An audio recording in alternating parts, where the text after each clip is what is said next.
Just hours ago, Facebook and Luxottica's Ray-Ban announced Ray-Ban Stories, a product that I could argue would change humanity forever, along with Facebook stocks. Let's dive right in so that way you can understand what exactly is Ray-Ban Stories. The way to think about it is that they are smart glasses where you can easily take pictures.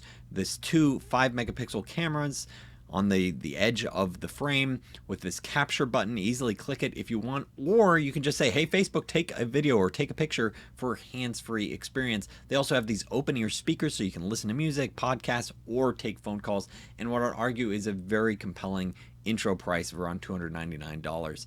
And this, with these cameras, they can capture over 3 dozen 30-second video clips or roughly 500 photos before the on-device memory fills up. So you can do a lot just with these lenses, with these smart glasses. And then, yes, of course, Facebook is going to figure out some way to lock you in with this companion Facebook View app. So that way you can easily share. You must be a Facebook user, and then you can share all these experiences that you're taking with these smart glasses.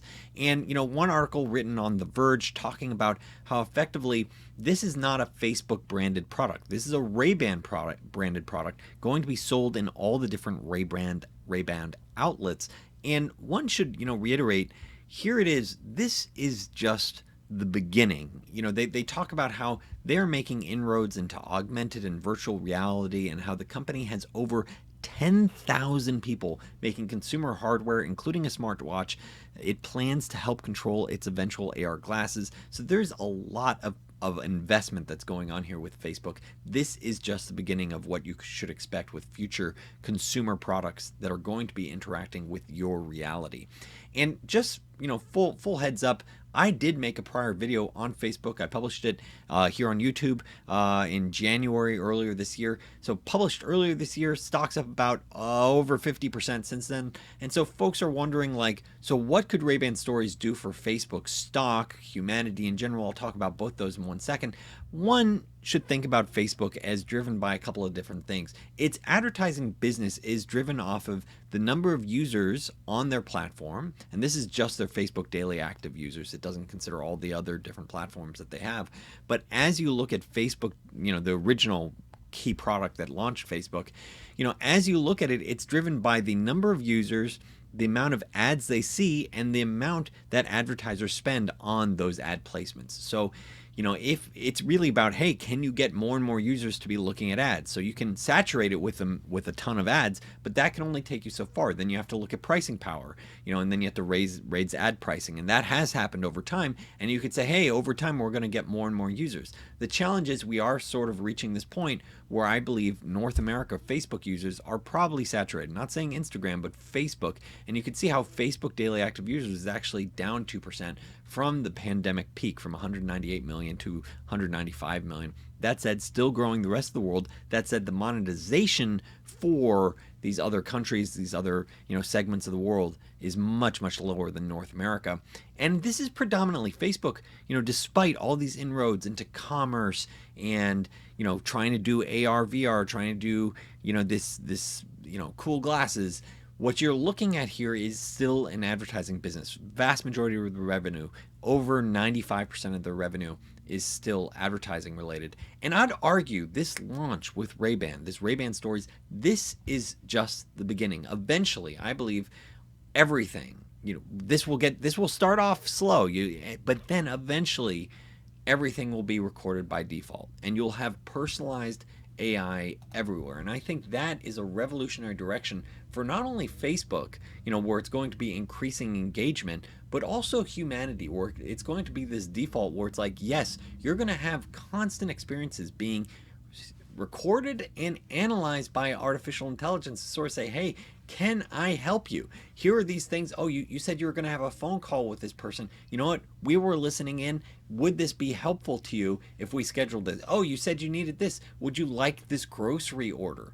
Oh, you wanted to watch this movie? We just downloaded this to your queue. So I think the future of smart artificial intelligence, something Facebook is definitely investing in, combined with something that interacts and records how you live moment to moment, that is the future. And this is arguably the evolution of humanity that you're looking at. I I pride myself in saying this is a no hype mission focused channel. And I don't think I'm being like, hey, this is hype, this is going in the moon. I think this is the reality. This is the steady evolution that you're seeing, where it started off with these huge mainframe computers, then it goes to a supercomputer in your pocket where it's sort of limited to the interface of your thumbs. I think just having smart glasses, that's the next step. Something that's going to have artificial intelligence, be able to have feedback, record what you're doing, and have this sort of continuous improvement.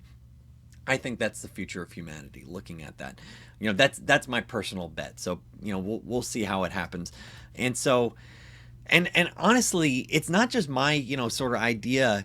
You can clearly see it as Zuckerberg's idea as well. He talked about in the last conference call how he was excited about this upcoming product with Luxottica, the Ray-Ban, and he talks about working with creators, commerce, the next computing platform. Not just stuck with a smart iPhone. But he's saying, look, the much larger goal is to help build a metaverse. So what is a metaverse? It's a virtual environment where you can be present with people in digital spaces. You can kind of think about this as an embodied internet that you're inside of rather than just looking at. We believe that this is going to be the successor to the mobile internet. And this is what I mean by the evolution. I think, Ready Player One had a great book.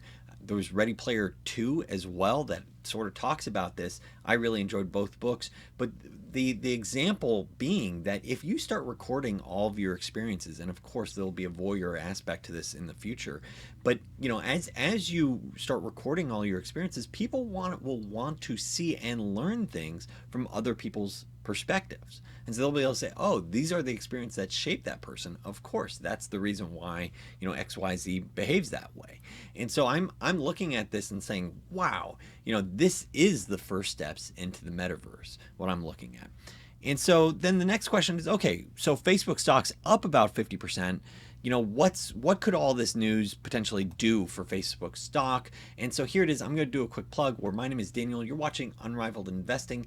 The goal with this channel is to find potential multi-baggers, types of stocks that could potentially go up hundreds or even thousands of percent over time. So if you enjoy learning about potential multi-baggers, please make a point of hitting that subscribe button. If you're already a subscriber, I do appreciate that thumbs up. If you want to follow my personal journey, go to unrivaledinvesting.com, and first week of the month, I call it my full portfolio. By the end of the month, I call it a potential multi-bagger. We also have an exclusive dedicated community on Discord, a Discord server where I'm interacting with the Unrivaled Nation on a daily basis. Let's dive right back into what could this mean for Facebook stock. As I'm looking at Facebook stock, you do have the potential that this could sort of give it a greater premium. So there is that sort of potential. That said, given that the vast majority of their revenue for now is advertising, that's really what's going to be moving it. It's the engagement, it's how much advertisers are willing to spend for ad placements.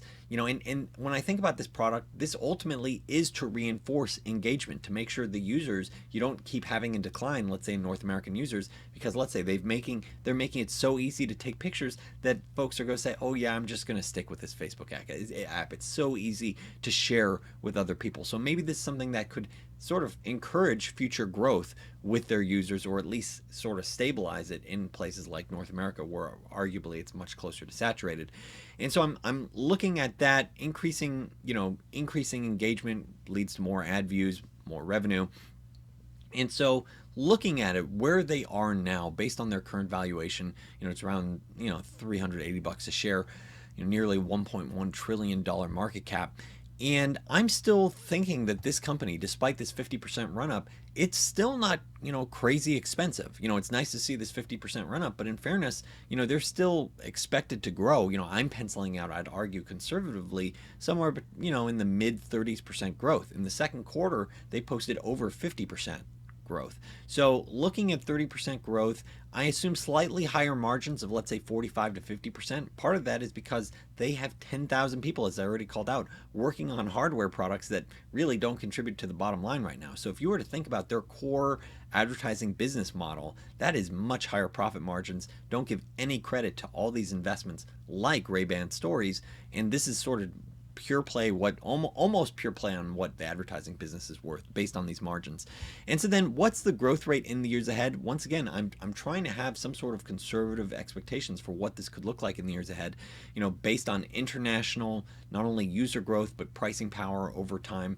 And, from what I've heard, from an advertiser perspective, the return on investment advertising across the Facebook platforms is still among one of the best places for advertisers to spend. That said, you can only, as Facebook raises prices, and you do have this sort of natural, a bid ask driven dynamic of pricing going higher, there will reach a point where higher prices, higher prices, higher prices eventually leads to less demand, and then you're going to see let's say other marketplaces become more competitive. So that I'd argue is a sort of a existential risk to Facebook longer term. That said, I'm penciling out effectively mid-teens growth for the ensuing years. I'm looking out over the next 5 years how to think about this business, trying to take a reasonable multiple of let's say 15 to 20 times earnings. 15 to 20 times earnings for this business, I'd argue very close to a monopoly business with lots of different, opportunities, lots of different options, including e-commerce. They've talked about,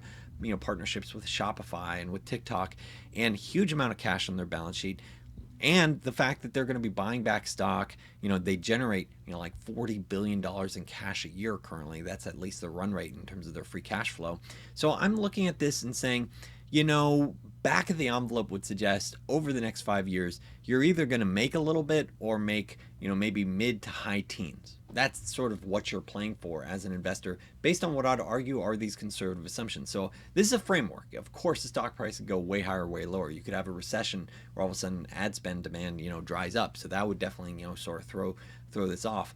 I look at this, I'm looking at Facebook, and in full disclosure, I do own Facebook stock. I look at this and I view it as solid, it's good, not crazy compelling, certainly not as compelling as it was earlier this year. Wish I had bought more earlier this year, of course, hindsight's 2020, but it's up 50% since I called it out.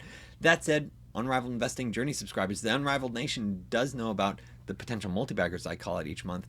Just a few weeks ago, I called out the August potential multi-bagger, a stock that's growing at 200 to 300% this year, about 100% organic growth, trades at a fraction of what you'd look at in terms of Facebook, in terms of the valuation on a price to sales multiple.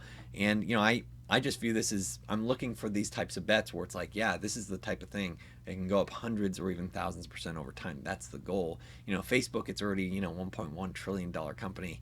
You're not looking at a 10 bagger from here. It's not, you're not penciling out a $10 trillion company. It's much easier when you're looking at, let's say, smaller companies, a $1 billion company, say, hey, could this get to $10 billion? Anywho, if you're interested in that, check out unrivaledinvesting.com.